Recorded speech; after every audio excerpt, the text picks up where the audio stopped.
Private Lender Podcast, episode 95. The Private Lender Podcast quote of the day comes to us from Mark Twain, who said, "There are 2 times in a man's life when he should not speculate, when he can't afford it, and when he can." This is the Private Lender Podcast, the show that shares practical advice and know-how for new and seasoned lenders, from private mortgages on single-family houses to joint ventures on commercial projects and beyond. Discover details about investment vehicles that you won't find at your local bank or online broker. Listen and learn from private lenders and real estate investors, as well as from professionals and entrepreneurs, as they share the details, strategies, and the insight that allows for successful and prosperous lending. Now, get ready to increase your ROI. Here's your host, Keith Baker.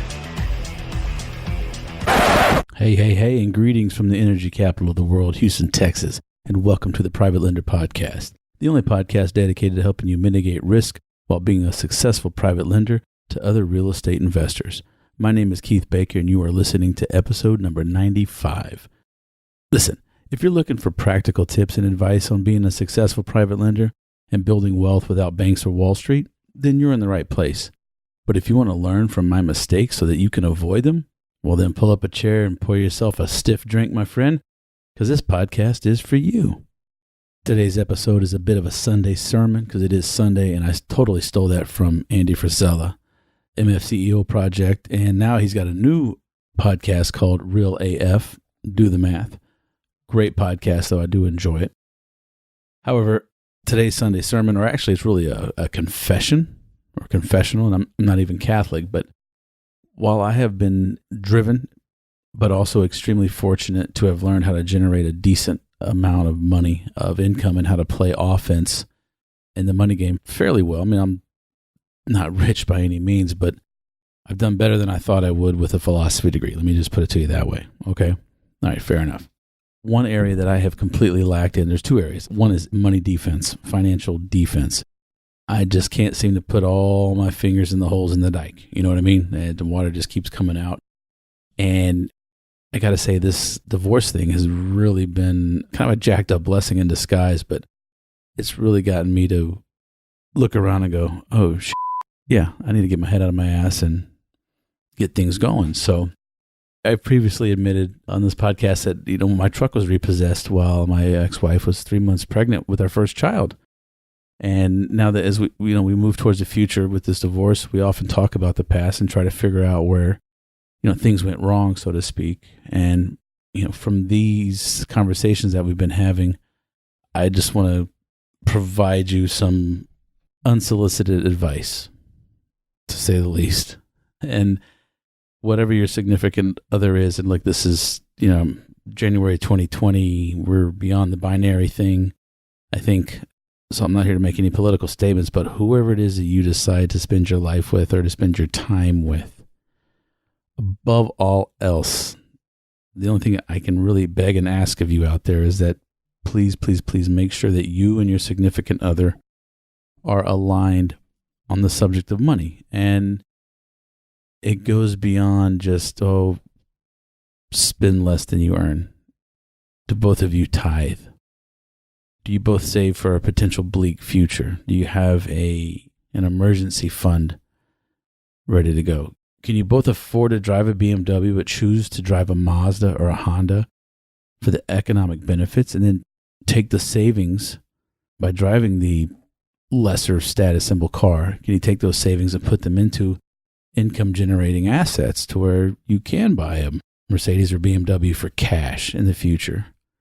Unfortunately, my ex and I never got on the same page, and that is one of the regrets, that one of the true and great regrets that I do have, is that we just couldn't seem to get there. And I don't think I have to tell you how that turned out for us. All joking aside, what I would ask you to do is to stop whatever you're doing, unless you're driving, of course. But reach out to your partner, your significant other, and tell them that you want to be on the same page. It's important to you for the longevity and the survival of the relationship. And you want to be on the same page with them when it comes to finances. I'm not saying you have to agree on every point, but come to some type of an agreement. One is spends a little too much money, the other one is more cautious and is a saver.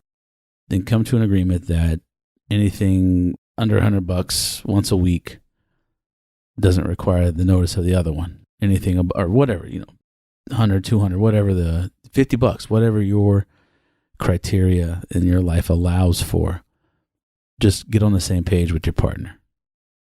That is, when it comes to money, that is tremendously crucial in my estimation. So if you're listening to this podcast right now, please, please, please track down your partner and say, look, it's important.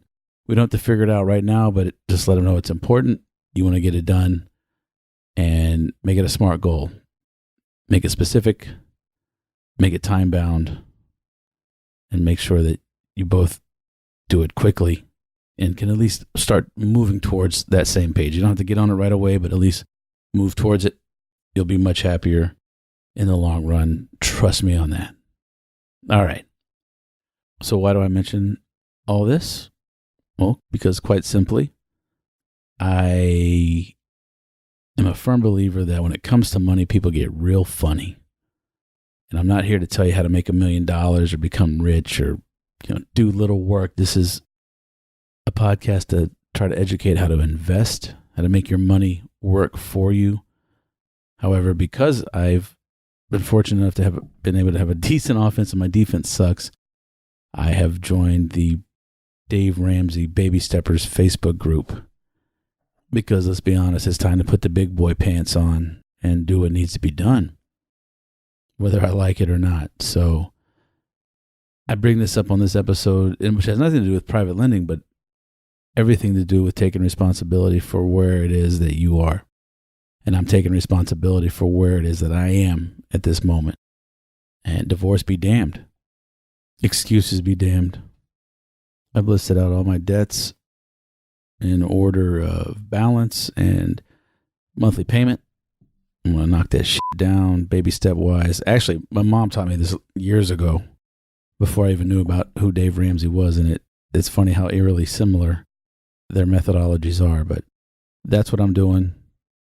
I'm not pointing any fingers at anybody who put me here, but it's up to me to get out of it, the situation.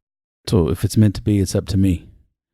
And I relish this challenge. And I want to thank you for hanging in there while I babble all this nonsense, but I have full disclosure and forget vulnerability and everything else. Like when it comes to people's money, I can't bullshit you. I can't be a politician. I can't be a shady preacher. This is where I'm at. I've been here before. I'll get out of it again. But I don't want anyone out there thinking that I'm rich and making tons of money by doing this private lending thing. Quite the contrary. It's just a good way to invest. So there's my full disclosure. There's my Sunday sermon. I believe by the time you hear this, the Super Bowl will have been played and will be over with.